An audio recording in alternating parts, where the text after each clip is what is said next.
Hello दोस्तों, कैसे हो? आपका स्वागत है त्रिपाण स्टडी सेंटर में। आज जो हम करने जा रहे हैं आखिरी चट्टान, ये क्लास 12th एनआईएस बोर्ड का है, हिंदी का चैप्टर है 27वां 27 चैप्टर है आखिरी चट्टान। ये जो चैप्टर है, ये जो लेख है वेदांत है, ये जो है मोहन राकेश द्वारा चरित्र है। इन्होंने मोहन राकेश ने बताया है कि आखिरी जो चट्टान है उसका क्या अर्थ है। आप जानते ही होंगे कि लोग जो है आज घूमने में, रोमांच करने में बहुत ही विश्वास रखते हैं। इसी विषय पर जो है मोहन राकेश जी बहुत ही जो है ममता पूर्वक जो है पहाड़ी क्षेत्रों का वर्णन करते हैं और वहाँ का दृश्य के जो बारे में बताते हैं, उसके विषय में इसमें बताया गया है। लेकिन आखिरी चट्टान में और कुछ क्या है और उसमें क्या क्या बताई गई, किस किस दृश्य के बारे में बताया और कौन सी रोमांच है, इसको जब हम समझेंगे तो जानेंगे। लेकिन चैप्टर स्टार्ट करने से पहले एक बात जो मैं हमेशा कहता हूँ, जिसको आपको सोचना भी चाहिए, विचार भी करना चाहिए और अमल भी करना चाहिए, वो ये है कि जब भी वीडियो देखिए पूरा देखिए, क्योंकि अधूरा जानकारी सदैव खतरनाक होता है। साथ में एक इंपॉर्टेंट बात ये भी रहती है कि अगर आप पहली बार वीडियो देख रहे हो तो लाइक शेयर सब्सक्राइब जरूर कीजिए। देखिए दोस्तों, लाइक कीजिएगा तो इससे ये होता है कि बनाने वाले का जो मनोबल होता है वो बढ़ता है और आपके लिए अच्छा से अच्छा करने की सदैव कोशिश करता है। तो लाइक जरूर कीजिए और लाइक करके मुझे प्रोत्साहित कीजिए, जिससे मैं आपके लिए अच्छा से अच्छा और भी बेस्ट बना सकूं। और शेयर करना तो कहते हैं जग कल्याण के समान है। अगर आप दूसरे जरूरतमंद बच्चे हैं उनको अगर शेयर करते हैं और उन तक ये वीडियो पहुंचाते हो, तो इससे ये होता है कि अगर उनकी आवश्यकता थी और वो उसी वीडियो की प्रतीक्षा में थे और आपके थ्रू वो मिल गया है, तो वो आपकी शुक्रिया अदा करेंगे और आपको धन्यवाद देंगे और आपको जो है अच्छा भी कहेंगे। ठीक है। और सब्सक्राइब करना इसलिए इंपॉर्टेंट है कि आप वीडियो तब भेजोगे ना अपने दोस्तों के पास जब आपके पास ही पता लगेगा कि वीडियो उनके लिए है। तो सब्सक्राइब करोगे तभी आप तक इसका नोटिफिकेशन जो है मिलेगा और सही समय पर जो है दूसरे बच्चों को भी हेल्प कर पाओगे। दोस्तों, आप सोचते होंगे कि त्रिपाण स्टडी सेंटर जो है सिर्फ वो जो है एनआईएस बोर्ड के लिए ही वीडियो बनाता है या सिर्फ एक ही क्लास के लिए वीडियो बनाता है। ऐसा नहीं है दोस्तों, ये जो है कई मायनों में हर जगह जो है हेल्पफुल है, क्योंकि ये जो है 8th class 9th 10th 11th 12th CBSE के सभी चैप्टरों को जो है कवर करता है। प्लस जो है एनआईएस बोर्ड 10th हो या +2 हो, सभी सब्जेक्टों को कवर करता है। प्लस जो है ये पंजाब यूनिवर्सिटी के फर्स्ट सेमेस्टर से लेके 6 सेमेस्टर तक 8 सब्जेक्टों को जो है कवर करता है। और जो है बीए के बाद जो है एमए है। एमए में जिन बच्चों की जो प्रॉब्लम होती है उनको भी सोल्यूशन करने के लिए त्रिपाण स्टडी सेंटर सदैव अग्रसर है। तो कहते हैं इतना हेल्पफुल हो जाने के बाद भी अगर त्रिपाण स्टडी सेंटर को आप सब्सक्राइब नहीं करते हो तो आप दूसरे बच्चों को भी हेल्प नहीं कर पाओगे। तो सोचिए मत, विचार मत कीजिए, अभी त्रिपाण स्टडी सेंटर को सब्सक्राइब कीजिए, लाइक कीजिए, शेयर कीजिए और दोस्तों के साथ इसको व्हाट्सएप स्टेटस पे लगाइए। ठीक है दोस्तों, ये तो था आपके लिए। अब देखते हैं हमारे आज सिलेबस में क्या है। मोहन राकेश द्वारा चरित्र आखिरी चट्टान। कन्याकुमारी सुनहले सूर्योदय सूर्यास्त की भूमि। केप होटल के आगे बने बाथ टैंक की बाईं तरफ समुद्र के अंदर से उभरी स्याही चट्टानों में से एक पर खड़ा होकर मैं देर तक भारत के स्थल भाग की आखिरी चट्टान को देख रहा था। पृष्ठभूमि में कन्याकुमारी के मंदिर की लाल और सफ़ेद लकीरें चमक रही थी। अरब सागर, हिंद महासागर और बंगाल की खाड़ी, इन जो है तीनों संगम स्थल सी वह चट्टान जिस पर कवि स्वामी विवेकानंद ने समाधि लगाई थी। हर तरफ से पानी की मार सहती हुई स्वयं भी समाधिस्थ सी लग रही थी। हिंद महासागर की ऊंची लहरें मेरे आसपास की चट्टानों से टकरा रही थी। ठीक है। इसमें दोस्तों इसमें बताने की कोशिश किया है, ठीक है, मोहन जो है राकेश जी ने, कि वो किसी होटल में ठहरे हुए थे और वहाँ पर जो है कन्याकुमारी के मंदिर के पास ही सफ़ेद लकीर चमक रही थी, यानी अरब सागर, हिंद महासागर, बंगाल की खाड़ी, इन तीनों के संगम स्थल सी थी वह। ठीक है। और वहाँ पर चट्टान पे देख रहे थे जहाँ पर जो है स्वामी विवेकानंद जी ने समाधि लगाई थी। राइटर का भी दिल करता है कि वहाँ पर समाधि लगाया जाए और कहते हैं कि वहाँ पर स्वयं ही पहाड़ ने जैसे मानो समाधि ले लिया हो। कहते हैं उन चट्टान की अपनी एक इतिहास है, अपनी एक जो है लहरें वहाँ पर बिखेर रही है। आगे कहते हैं बल खाती लहरें मानो कि नुकीली चट्टानों से काटती हुई आती थी, जिसमें अनेक रूप पर जो है चूड़ा बादलों की जालियां बन जाती थी। मैं देख रहा था कि अपनी पूरी चेतना से महसूस भी कर रहा था। शक्ति का विस्तार, विस्तार की शक्ति, तीनों तरफ से 36 तक पानी ही पानी था। फिर भी सामने के 36 हिंद महासागर की अपेक्षित अधिक दूर और अधिक गहरा जान पड़ रहा था। लगता था कि उस और दूसरा छोर ही नहीं है। तीनों ओर से 36 को आँखों में समेटता मैं एक कुछ दूर भुला रहे कि मैं हूँ। एक जीवित व्यक्ति, दूर से आया यात्री, एक दर्शक। उस दृश्य के बीच मैं जैसे दृश्य का एक हिस्सा बनकर खड़ा रहा। बड़ी बड़ी चट्टानों के बीच एक छोटी सी चट्टान जब अपना होश हुआ तो देखा कि मेरी चट्टान भी तब तक बढ़ते पानी में काफ़ी घिर गई थी। मेरी पूरी शरीर सिहर सा गया था। मैं एक नज़र फिर सामने के उमड़ते विस्तार पर डाली और पास की एक सुरक्षित चट्टान पर कूदकर दूसरी चट्टान पर से होता हुआ किनारे पर पहुंच गया। यहाँ पर राइटर बताना चाहता है कि जब वो चट्टान पे गया और आगे बढ़ा तो वहाँ पर एक चट्टान थी जिस पे वो खड़ा हो गया। कहते हैं जब दृश्य वो देख रहा था, अचानक क्या हुआ, जिस चट्टान पे वो खड़ा था, ठीक है, उस पे क्या हुआ, चारों तरफ से पानी से भर गया। अब राइटर जो था काफ़ी हैरान था, चकित था कि आप क्या करें। फिर जाके वो क्या किया, दूसरे चट्टान पे अपने आप को छलांग मारा और अपने आप को सुरक्षित बचा पाया। देखिए दोस्तों, यहाँ पर जो राइटर है आंखों देखी दृश्य का वर्णन करने की कोशिश कर रहा है और जो उसके साथ व्यतीत हो रहा है उसको आपको समझाने की कोशिश कर रहा है। कहते हैं पश्चिमी क्षितिज में सूर्य धीरे धीरे नीचे जा रहा था। मैं सूर्यास्त की दिशा में चलने लगा। दूर पश्चिम तट रेखा को एक मोड़ पर पीली रेत का एक ऊंचा टीला नजर आ रहा था। सोचा उस टीले पर जाकर सूर्यास्त देखूं, क्योंकि कवि को जो है सूर्यास्त इसलिए अच्छा लग रहा था क्योंकि कहते हैं कि जो भी कोई सैलानी कहीं दूर जाते हैं तो वहाँ के दृश्य देख के आनंदित होते हैं, क्योंकि सूर्य की जो आभा होती है एक जो होती है बहुत बड़ी थाली की तरह दिखती है और बहुत लालिमा दिखती है। तो ऐसे दृश्य जो होते हैं कहीं कहीं बनते हैं। तो राइटर को ये लगा कि मुझे जाना चाहिए और सूर्य अस्त हो रही है उसको बहुत ही नज़दीकी से देखने की चाहत थी लेखक को। यात्रियों की कितनी ही टोलियां उस दिशा में जा रही थी। ठीक है, ये कहते हैं राइटर की वहाँ पर जिस तरफ वो राइटर जाने की कोशिश कर रहा था वहाँ पर बहुत से यात्री जो थे स्वयं जाए जा रहे थे। हम लोग टीले पर पहुँच गए। यह वह सैंडल हिल थी जिसकी चर्चा मैं बहुत पहुँचाने के बाद से ही सुन रखा था, यानी वहाँ पहुँचने से पहले ही उसने उस टीले के बारे में सुन रखा था। जो सैंडल हिल पर बहुत से लोग थे, 8-10 नवयुवती, 6-7 नवयुवक, 2-3 गांधी टोपी वाले व्यक्ति, वे शायद सूर्यास्त देख रहे थे। गवर्नमेंट गेस्ट हाउस के बैरे उन्हें सूर्यास्त के समय की काफ़ी पिला रहे थे। उन लोगों को वहाँ होने से जो है सैंड हिल बहुत ही रंगीन हो उठी थी। कन्याकुमारी का सूर्यास्त देखने के लिए उन्हें विशेष रुचि के साथ सुंदर रंगों का रेशम पहना था। हवा समुद्र की तरफ से और उस रेशम में भी लहरें पैदा कर रही थी। मिशनरीज युवतियां वहां आकर थाकी सी एक तरफ बैठ गई। उस पूरे जो है कैनवस में एक तरफ छिटके हुए कुछ बूंदी की तरह उसमें कुछ दूर तक एक रंगहीन बिंदु।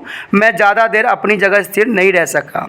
कहते हैं सैंडल हिल्स से सामने का पूरा विस्तार तो दिखाई दे रहा था, पर अरब सागर की तरफ एक और ऊंचा टीला था जो उधर के विस्तार के ओट में लिए था। सूर्य से पूरे विस्तार की पृष्ठभूमि में देखा जा सके, इसके लिए मैं कुछ देर में सैंड हिल पर रुका रहकर आगे उस टीले की तरफ चल दिया। पर रेत पर अपने अकेले कदमों को घिसाटता हुआ वहां पहुंचा तो देखा कि उसे आगे उससे भी ऊंचा एक और टीला है। जल्दी जल्दी चलते हुए मैंने एक के बाद एक कई टीले पार किए। टांगें थक रही थी पर मन थकने को तैयार नहीं था। हर अगले टीले पर पहुंचने पर लगता था कि शायद अब एक ही टीला और है। उस पर पहुंचकर पश्चिमी क्षैतिज का खुला विस्तार अवश्य नज़र आ जाएगा और सचमुच एक टीले पर पहुंचकर वहां खुला विस्तार सामने फैला दिखाई दे गया। वहां से दूर तक एक रेत की लंबी ढलान थी जैसे वह टीले से समुद्र में उतरने का रास्ता हो। सूर्य तब पानी से थोड़ी ही ऊपर था। अपने प्रयत्न की सतता संतुष्ट होकर मैं टीले पर बैठ गया, ऐसे जैसे वह टीला संसार की सबसे ऊंची चोटी हो और मैंने उस चोटी को पहली बार सर किया हो। देखिए यहाँ पर राइटर ने एक अनुभूति प्रस्तुत किया है। इसमें बताने का राइटर ने कोशिश किया है कि जब एक चट्टान पे वो जाया करता था तो वो चट्टान जो थी आगे दूसरी चट्टान में कन्वर्ट हो रही थी, जो उसको काफ़ी ललायित करता था कि आगे क्या है। कहते हैं कि यहाँ पर सैंडल हिल की जो चट्टान थी उसके बारे में राइटर ने बताया है कि उसको देखने के लिए, सूर्य अस्त वहाँ पर देखने के लिए बहुत से लोग जो थे वहाँ पर आ रखे थे। और कहते हैं वहाँ बहुत से नवयुवती थी, युवक थे, सारे के सारे दृश्य देख रहे थे। कहते हैं जो हवाएं चल रही थी, युवतियां के जो कपड़े थे वो लहराए जा रहे थे। ये सब दृश्य जो थी एक अलग सा आभा प्रस्तुत कर रही थी। उसके पश्चात राइटर ने आगे बढ़ा और देखा, अगले टीले पे गया। कहता है राइटर यहाँ पर बहुत थक चुका था, लेकिन कहते हैं ना कि मन नहीं थकता है। आगे के देखने की जो लालसा होती है इंसानों को थकावट को भी भुलाना पड़ जाता है। तो राइटर के साथ भी ऐसा ही कुछ हो रहा था। वो सारे दृश्य को देखने के लिए अपनी थकावट को भी अपने से परे मारे जा रहा था। और वो आखिरी चट्टान पे पहुंच गया तो देखा कि वहाँ पर चारों तरफ जो है समुद्र और रेगिस्तान के भरी हुई रेत ही रेत दिख रही है। तब जाके वो काफ़ी उत्साहित हुआ। वो जब टीला पे पहुंचा तो सबसे सोच रहा था कि मैं सबसे बड़ी चोटी पे पहुंचने वाला शायद मैं पहला व्यक्ति हूं, और अपने आप को वो गर्व महसूस किए जा रहा था। कहते हैं पीछे दाएं तरफ दूर दूर तक हटकर नारियलों को जो झुरमुट नज़र आ रहे थे। गुंजती हुई तेज हवा से उसकी टहनियाँ ऊपर उठ रही थी। पश्चिमी तट के साथ साथ सूखी पहाड़ियों की एक श्रृंखला दूर तक चली गई थी, जो सामने फैली रेत के कारण बहुत ही रूखी, विहर और वीरान लग रही थी। सूर्य पानी की सतह के पास पहुंच गया था। सुनहरी किरणों से पीली रेत को एक नया सा रंग दे दिया गया था। उस रंग में रेत इस तरह चमक रही थी जैसे अभी अभी उसका निर्माण करके उसे वहाँ जो है उड़ेला गया हो। मैंने उस रेत पर दूर तक बने अपने पैरों के निशानों को देखा। लगा जैसे रेत का जो है कुबारापन पहली बार उन निशानों से टूटा हो। इसे मन में एक सिरन सी भी हुई, हल्की उदासी भी घिर आई। सूर्य का गोला पानी की तरफ से छू गया था। पानी पर दूर तक सोना ही सोना धुल गया आया, पर वह रंग इतनी जल्दी बदल रहा था कि किसी क्षण के लिए उसे एक नाम दे सकना असंभव सा था। सूर्य के गोले जैसे एक बेबसी में था। कहते पानी के लब में डूबा जा रहा था। धीरे धीरे पूरा डूब गया और कुछ क्षण बीतने पर वह लहू भी धीरे धीरे जो है बेजनी से काला पड़ गया। मैंने फिर एक बार मुड़कर दाईं तरफ पीछे देख लिया। नारियलों की टहनी उसी तरह हवा में ऊपर उठ रही थी। हवा उसी तरह जो है गूंज रही थी, पर पूरे दृश्य पर स्याही फैल गई थी, यानी सूर्य अस्त होने का जो है आभा चारों तरफ दिखने लग गया था।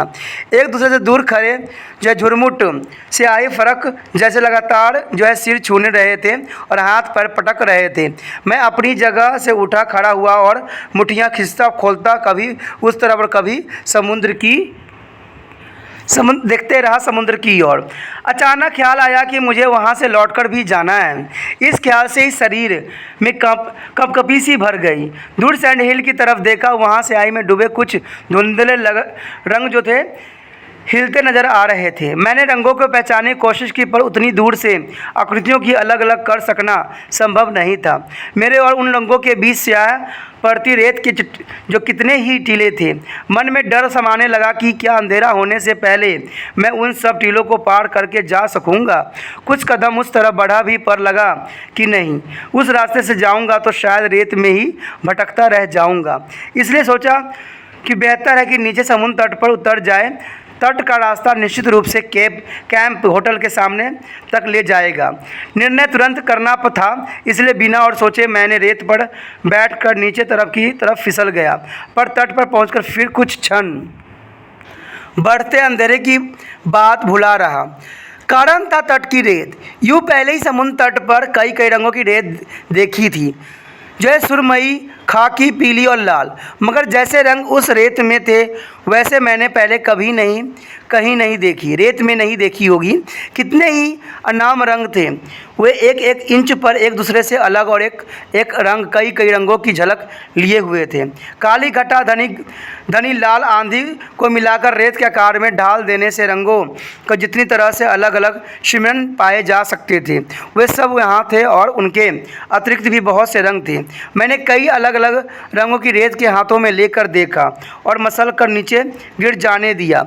जिन रंगों को हाथों से नहीं छू सका उन्हें मैंने पैरों से मसल दिया। मन था कि किसी तरह हर रंग की थोड़ी थोड़ी रेस अपने पास रख लूं, पर उसका कोई उपाय नहीं था। यह सोचकर फिर किसी दिन आकर उस रेत को बटोरूंगा, मैं उदास मन से वहाँ से आगे चल दिया। देखिए दोस्तों, यहाँ पर राइटर ने साफ शब्दों में कहने की कोशिश किया है कि जब उस टीले लास्ट टीले पे वो पहुँच गया तब काफ़ी उसका जो है मन जो थी काफ़ी खुश हो रखी थी, लेकिन कुछ क्षण के पश्चात ही जब सूर्य अस्त हो रहा था तो उसकी लालिमा देख देख के वो हर्षायित हो रहा था और वो बहुत काफ़ी आनंदित हुआ। लेकिन कुछ समय के पश्चात जब उसको एक बात समझ में आई कि अब अंधेरा होने लगा है, अब वो जाए कैसे, फिर उसकी जो विडंबना है वो काफ़ी गहरी हो गई, क्योंकि रेत में जाने का मतलब था जो है भटक जाना। तब वो जाके उसने समुद्र रास्ते को चुना, लेकिन जैसे समुद्र रास्ते पे गया देखा उसने कि ऐसे रंग बिरंगे वहाँ पर रेत पड़ी हुई है मानो उसने कभी लाइफ में देखी नहीं हो। उसका विचार था कि उस बढ़ते हुए रंग और जो अलग अलग प्रकार के रेत हैं उनको कुछ न कुछ अंश अपने साथ लेके जाएं, लेकिन वो जाता भी तो कैसे, क्योंकि कोई वस्तु उसके पास थी नहीं। लेकिन फिर भी उसका मन जो था उदास हो गया और एक बात उसने निश्चय किया कि हो सकता है फिर दोबारा मैं यहाँ पर आऊँ और रेत के जो कण हैं अपने साथ ले जाऊँ। आगे कहते हैं, समुद्र में पानी बढ़ रहा था, तट की चौड़ाई धीरे धीरे कम होती जा रही थी। एक लहर मेरे पैरों को भिगोई गई तो सहसा मुझे खतरे का एहसास हुआ। मैं जल्दी जल्दी चलने लगा। तट का सिर्फ 3-4 फुट हिस्सा पानी से बाहर था। लग रहा था कि जल्दी ही पानी उसे भी अपने अंदर समा लेगा। एक बार सोचा कि खड़ी रेत से होकर फिर ऊपर चला जाऊं, पर वह सा पड़ती रेत इस तरह दीवार की तरह उठी थी कि उस रास्ते जाने की कोशिश करना भी बेकार था। मेरे मन में खतरा बढ़ गया। मैं दौड़ने लगा। 2-1 और लहरें पैरों के नीचे तक आकर लौट आई। मैंने जूता उतारकर हाथ में ले लिया।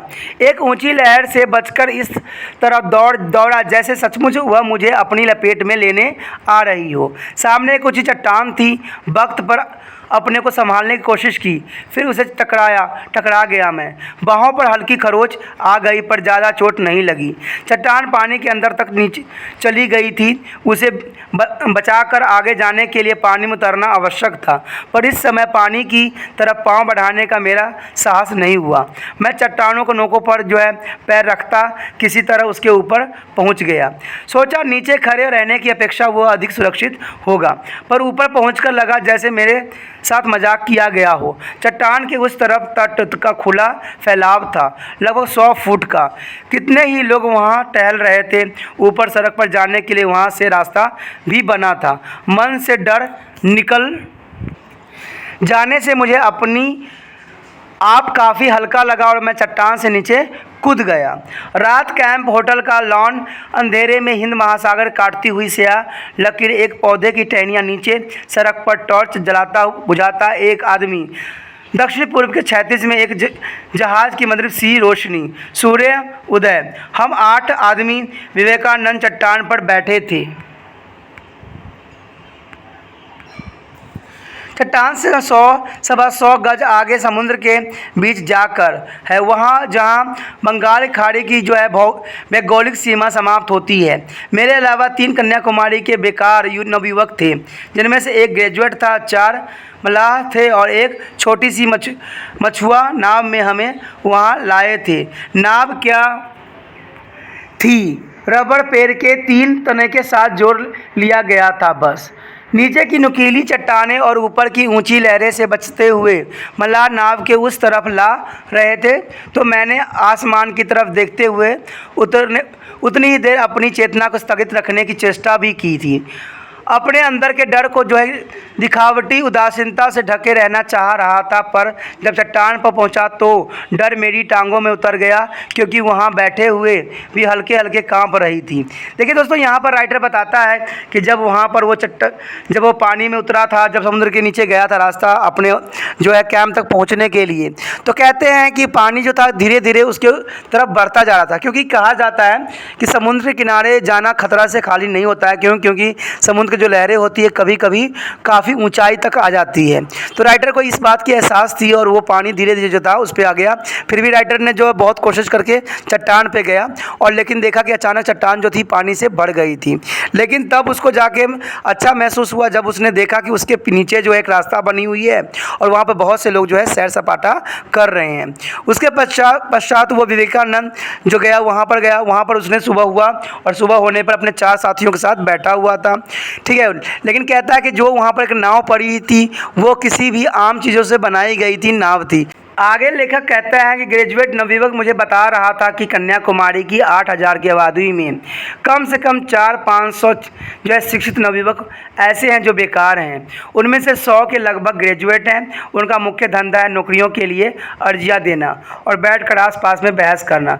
वह खुद वहाँ फ़ोटो एल्बम बेचता था। दूसरे नवयुवक भी उसी तरह से जो छोटे मोटे काम करते थे।